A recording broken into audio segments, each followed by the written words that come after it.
Okay, so we're viewing this e-ticket. Explain using collision theory why solutions at higher concentrations result in a higher reaction rate. Why would a higher concentration end up in a higher reaction rate? Lily? There's more particles that have a higher chance of colliding the correct way. Correct. Oops. Oh, there it is. Okay. So, higher concentration, you have more particles.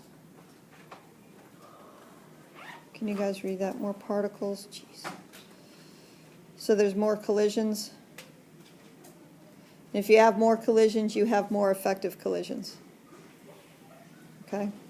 And what is the rate of a reaction? What 3 things do you need for a reaction to occur? Manish, name one. I realized you didn't know. Oh. Oh dear. Oh, wait. One. I got, Name one. Orientation. Okay, they have to be in the correct orientation. Kelly? They have to have enough energy. They have to have the right amount of energy. And they have to collide. Okay, so they have to collide in the right orientation, and they have to collide with an energy more than the activation energy. All right, so on this Maxwell-Boltzmann curve, the first part you were asked to draw a curve for the same reaction at a higher temperature. Your curve should have looked something like that. Okay. You want to be careful of a couple of things. There are 3 differences for a higher temperature curve than the lower temperature curve. Can anybody name those 3 things? Vikram? It broadens. Good. The shape of the higher temperature is broader. It's flatter. It's flatter, so the peak is lower, and There's like more kinetic energy, like the average kinetic energy after the activation energy. the average kinetic energy is higher. Okay? So if I look at the average kinetic energy for the lower temperature curve, it's about there. For the higher temperature curve, it's about there. Okay? So the average kinetic energy is higher for the higher temperature. Yes? Okay. So it says, on the graph, draw a line representing the activation energy for a catalyzed and an uncatalyzed reaction. I'm going to draw, this is my average. I wish this could draw a little smaller. Oh dear. Average KE. That's these 2 things. Okay? You got that? Okay. So if I draw the EA for an uncatalyzed, where would I draw the activation energy for the catalyst? For the activation energy if I have a catalyst in the system.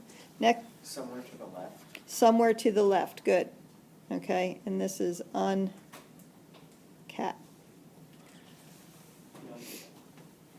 No. No. Cat. Thank you. That's just cat. And that's what you said, right, Nick? Yeah. Good. Yes, cat. Because what happens in the catalyzed reaction? Provides an alternate pathway. And it lowers activation. Good. It provides an alternate pathway with a lower catalyzation or activation energy. Jeez. Words are tough. Words are tough today. And I'm going to post this as is because I'm just done. All right. So explain using the graph why the catalyzed reaction proceeds at a faster rate.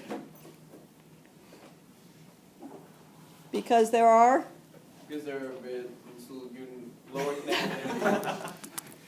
Go ahead. Words. Go ahead. Lower kinetic energy is required for catalyzed reaction. Correct. So why does it proceed at a faster rate? Because there's more particles at that lower kinetic energy. That's the piece that you've got to have.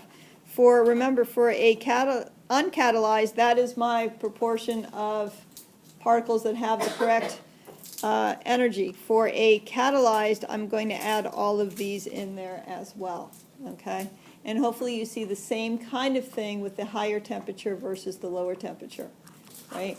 And what do you have to remember when you're drawing these about this part of your Maxwell-Boltzmann curve if you're asked to draw one? What do you have to make sure you don't do, Kelly? It doesn't get 0. Good, that it doesn't go to 0. All right, any questions on those? example. I will post this, and I am going to post it as is. So have a great day. Oh, I think you're telling